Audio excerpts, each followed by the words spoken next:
Alors, notre objectif, c'est de trouver une représentation paramétrique du plan P contenant ces 3 points, et puis une équation cartésienne de ce plan.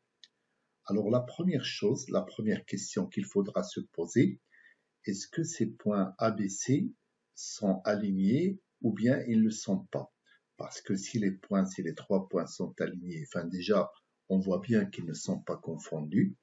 Et la deuxième question, enfin s'ils sont alignés, la question du plan contenant ces points ne sera pas posée parce que ce plan ne sera pas défini.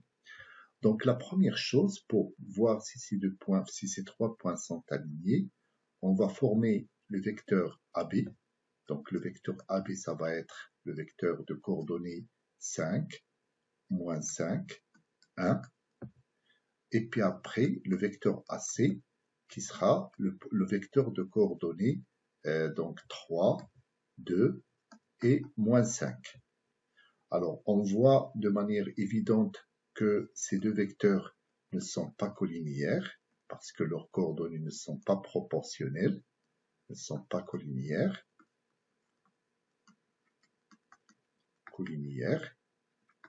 Donc, ABC, A, B et C ne sont pas alignés. Et donc, on peut bien définir le plan. Alors, je peux le dessiner ici, ce plan-là, comme ça. Donc, c'est un plan P, que je vais appeler le plan P. Là, je place le point A. Là, je place le point B. Et là, je place le point C. Et puis, je place aussi les deux vecteurs AB et AC. Voilà. Donc, soit M, un point de l'espace de coordonnées x, y, z, et puis on va voir dans quelles conditions, si je pose le point M sur le plan, dans quelles conditions ce point M va appartenir au plan P. Donc je vais dire que M appartient à P, si seulement si. Alors on voit bien que les trois vecteurs AB, AC et AM sont coplanaires. Autrement dit, le vecteur AM pourra s'écrire, ou bien peut s'écrire, comme une combinaison linéaire du vecteur AB et du vecteur AC. Donc, si le point M appartient à P, ça c'est équivalent à dire qu'il existe deux réels, alpha et bêta, appartenant à R2, tels que AM, le vecteur AM, va être égal à alpha fois le vecteur AB, ça veut dire j'aurai un certain nombre de fois le vecteur AB, plus bêta fois le vecteur AC. Et là, je vais traduire ça en système avec les coordonnées. Donc déjà, les coordonnées, je vais écrire les coordonnées de AM, c'est x moins 2, ça fait x plus 2, y moins 1, et puis z. Donc ça, c'est les coordonnées du vecteur AM. Et je vais dire que ça, c'est égal d'un côté à 5 alpha plus 3 bêta. Donc là, je multiplie le vecteur AB par alpha et le vecteur AC par bêta. Donc au niveau de la première coordonnée, ça va donner 5 alpha plus 3 bêta. Ensuite, pour la deuxième, ça va donner moins 5 alpha plus 2 bêta. Et puis pour la dernière, ça va donner alpha moins 5 bêta. Donc avec alpha et bêta appartenant à R2. Voilà. Alors, je peux modifier encore. Donc là, je reviens, je dis M appartient à P, si seulement si. Et là, ce que je vais valoriser, je vais valoriser surtout les coordonnées du point M. Donc là, j'aurai x est égal à 5 alpha plus 3 bêta moins 2, y égale à moins 5 alpha plus 2 bêta plus 1, et puis z est égal à alpha moins 5 bêta, avec toujours alpha bêta qui appartiennent à R2. Donc finalement, j'ai trouvé une condition nécessaire et suffisante d'appartenance d'un point M au plan P sous forme, sous forme de relation faisant intervenir deux paramètres alpha et bêta. Donc ce que je viens d'obtenir ici, je vais l'encadrer, c'est très important. Ça représente ce qu'on appelle, c'est une représentation paramétrique. Donc je vais l'écrire, représentation paramétrique du plan P. Voilà. Alors, bon, cette représentation peut servir des fois, mais par contre, des fois, ça peut être fastidieux pour vérifier si un point de coordonnées x, y, z donné appartient au plan. Il faut résoudre ce système et prouver l'existence de ces deux réels alpha et bêta. Alors, on va essayer de trouver une autre condition plus facile à vérifier, un test, on va dire, autrement dit, un test plus facile pour voir si un point dont les coordonnées sont données appartiennent ou non au plan P. Alors pour ça, je reprends le noir, donc j'appelle ce système le système S, et je constate que ce système, lorsqu'un point est donné, de coordonnées x, y, z, ce système, c'est un système de trois équations à deux inconnus. Donc les inconnus, c'est alpha et bêta. Alors, ce système, comme il est à trois équations et à deux inconnus, c'est un système dont le rang est inférieur ou égal à 2. Et donc, quand je vais l'échelonner, je vais trouver à la fin une équation de compatibilité. Et dans cette équation de compatibilité, il y aura une relation entre x, y et z seulement, sans l'intervention des paramètres alpha et bêta. Et c'est cette relation qui va nous dire si le point appartient au plan ou non. Puisque si cette relation est vérifiée, le système sera compatible et donc admettra au moins une solution. Par contre, si cette relation n'est pas vérifiée entre les coordonnées x, y, z, alors le système ne sera pas compatible et donc il n'admettra pas de solution. Et donc, ça veut dire que le point M n'appartient pas au plan. Donc, je reprends le système. Et puis là, je vais mettre les inconnus du côté gauche. Donc 5 alpha plus 3 bêta est égal à x plus 2.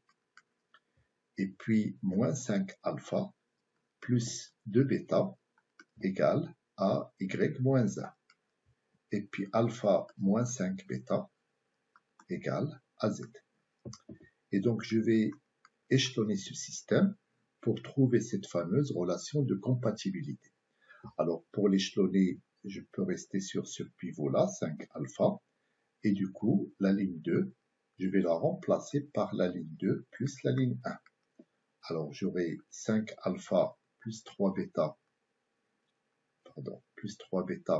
égale à x plus 2. Et puis après, quand je fais ligne 2 plus ligne 1, je vois que les alphas vont s'annuler et il reste 5 bêta égale à x plus y plus 1. Ensuite, je fais la ligne 3, je vais la remplacer par 5 fois la ligne 3 plus la ligne 1. Donc ça va donner, les alphas vont s'annuler, c'est moins. Je vérifie, je rectifie, hop. Donc là, ça va donner, je reprends, hop. Ça va donner 5L3 moins L1. Et là, j'efface ça. Moins L1. Et donc, ça va donner, donc 5 fois moins 5, ça fait moins 25, moins 3, ça fait moins 28 bêta, égale, et donc moins x plus 5z moins 2. Voilà. Maintenant, le système n'est toujours pas échelonné, donc il faut que je fasse une opération sur les lignes particulièrement sur la ligne 3. Donc là, je mets ça, c'est équivalent. Et là, la ligne 3, je vais la remplacer par, alors, 5 fois la ligne 3, plus 28 fois la ligne 2. Et donc là, la ligne 1 ne change pas. 5 alpha plus 3 bêta est égal à x plus 2. La deuxième ligne ne va pas changer. 5 bêta est égal à x plus y plus 1. Par contre, sur la dernière ligne, je vais obtenir la fameuse équation de compatibilité. Alors, 0 égale. Alors, ça va donner, je vais multiplier là par moins 5, plus 28, ça va donner 23x. Ensuite, 25z, non, oui, je multiplie là par 5, ça fait 25z, donc là, ça ne va pas changer, je vais l'écrire plus loin. Par contre, j'aurai plus 28y, plus 28y, plus 25z, et puis là, j'aurai moins 10, plus 28, ça fait plus 18.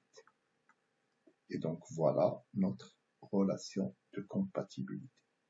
Et donc, c'est cette relation qui va nous permettre de dire si un point P de coordonnées, c'est un point M, pardon, de coordonnées X, Y, Z appartient au plan P ou non. D'un côté, si les coordonnées d'un point vérifient cette relation, alors le système est compatible et donc il admet au moins une solution alpha-bêta, donc le point appartient au plan P. Et inversement, si un point appartient au plan P, alors on a cette relation-là. Et donc cette relation, donc là, on peut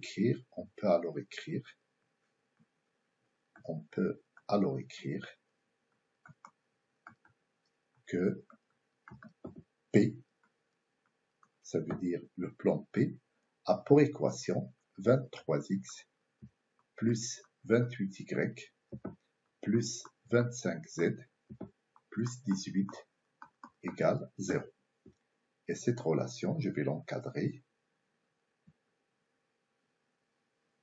Voilà. Donc cette relation, c'est ce qu'on appelle une équation cartésienne de P.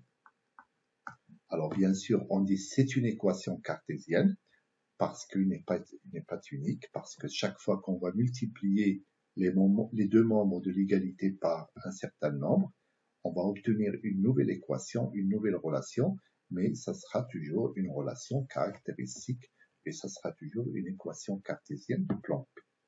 D'ailleurs, je ne le fais pas, mais je vous recommande de le faire. Toujours quand vous faites ce type d'exercice, c'est de vérifier que les trois points que vous aviez au départ, le point A, le point B et le point C, de vérifier que leurs coordonnées vérifient bien cette équation. Par exemple, vous remplacez x pour le point A, vous remplacez x par moins 2, y par 1 et z par 0, et trouvez que quand vous faites ça, vous allez obtenir bien sûr 0.